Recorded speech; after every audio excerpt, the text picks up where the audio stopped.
కార్తీక పురాణము 17వ అధ్యాయము. ఆంగీరసుడు ధనలోభునకు చేసిన తత్వోపదేశము. ఓ మునిశ్రేష్ఠులారా, ఓ ధనలోభి, నీకు కలిగిన సంశయంబులకు సమాధానం చెప్పుచున్నాను వినుము. కర్మ వలన ఆత్మకు దేహధారణము సంభవించుచున్నది. కావున శరీరోత్పత్తికి కర్మ కారణమగుచున్నది. శరీర ధారణము వలననే ఆత్మ కర్మను చేయును కనుక కర్మ చేయుటకు శరీరమే కారణమగుచున్నది. స్థూల సూక్ష్మ శరీర సంబంధము వలన ఆత్మకు కర్మ సంబంధము కలుగునని తొల్లి పరమేశ్వరుడు పార్వతీదేవికి వివరించెను. దానిని మీకు నేను వివరించుచున్నాను. ఆత్మ అనగా ఈ శరీరమును నహంకారము ఆవరించి వ్యవహరించుచున్నది అని అంగీరసుడు చెప్పగా, ఓ మునీంద్ర, నేనింతవరకు ఈ దేహమే ఆత్మ అని భావించుచుంటిని కనుక ఇంకనూ వివరం చెప్పబడిన వాక్యార్థ జ్ఞానమునకు పాదార్థ జ్ఞానము కారణమగుచుండును. కాన అహం బ్రహ్మ యను వాక్యార్థమును గురించి నాకు తెలియజేయండి అని ధనలోభుడు కోరెను. అప్పుడు ధనలోభునితో అంగీరసుడిట్లనియే, ఈ దేహము అంతఃకరణ వృత్తికి సాక్షియే. నేను, నాది అని చెప్పబడు జీవాత్మయే అహం అను శబ్దము. సర్వాంతర్యామి అయి సచిదానంద రూపమైన పరమాత్మ నహ అను శబ్దము. ఆత్మకు ఘటాదుల వలె శరీరమునకు లేదు. ఆ ఆత్మ సచ్చిదానంద స్వరూపము. బుద్ధి సాక్షి, జ్ఞానరూపి శరీరేంద్రియములు మొదలగును వాని వ్యాపారమునందు ప్రవర్తింపజేసి వానికంటే వేరుగా ఉన్నదై ఎల్లప్పుడూ నొకే రీతిని ప్రకాశించుచు నుండునదే ఆత్మ ఎనబడును. నేను అనినది శరీర ఇంద్రియాలలో ఒకటి కాదని తెలుసుకొనుము. ఆ దేహేంద్రియాదులనన్నిటినీ ఏది ప్రకాశింపజేయునో అదే నేను అని నిశ్చయము. అందుచేత అస్థిరములకు శరీర ఇంద్రియాదులను కూడా నామరూపంబుతో నుండి నశించు నవియేగాక ఇట్టి దేహమునకు జాగ్రత్ స్వప్న సుషుప్య వస్తుల స్థూల సూక్ష్మకార శరీరములను మూడింటి యందును నేను, నాది అని వ్యవహరించేదే ఆత్మ అని గ్రహించుకొనుము.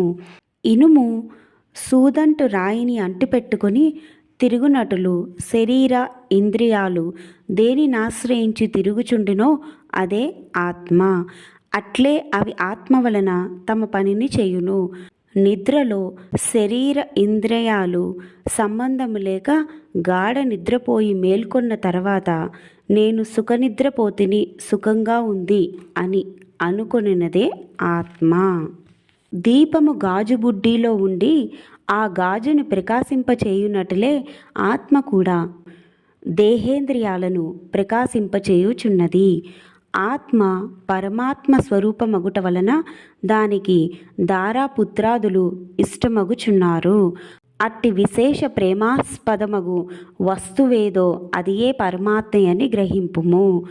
తత్వమసి మొదలైన వాక్యములందలి త్వం అను పదమునకు కించిత్ జ్ఞత్వాది విశిష్టమందు జీవాత్మయని అర్థం. తత్ అను పదమునకు సర్వజ్ఞ ద్విగుణత్వ విశిష్టమైన సచిదానంద స్వరూపమని అర్థం. తత్వమసి అనేది జీవాత్మ పరమాత్మల ఏకత్వమును బోధించును. ఈ రీతిగా సర్వజ్ఞత్వాది ధర్మములను వదిలివేయగా సచిదానంద రూపం ఒక్కటియే నిలుచును. అది ఏ ఆత్మ.